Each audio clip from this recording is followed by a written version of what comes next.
Here are my new LED lights. I just activated them.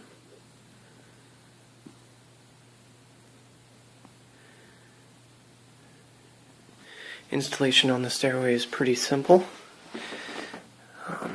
Took about 6 to 7 hours to install. Motion activated top and the bottom of the stairs.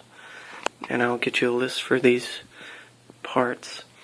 I also ran this cable to hide, or a sheath to hide the cabling. As you can see, it does give a nice soft glow. Here's the other unit with connections to the power. Right now I've got it hooked up to an outlet in the bedroom.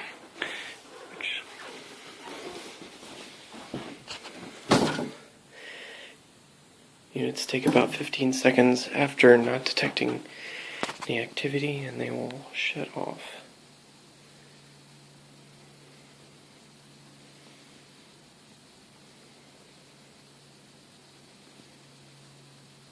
And there you have it. Thank you for watching.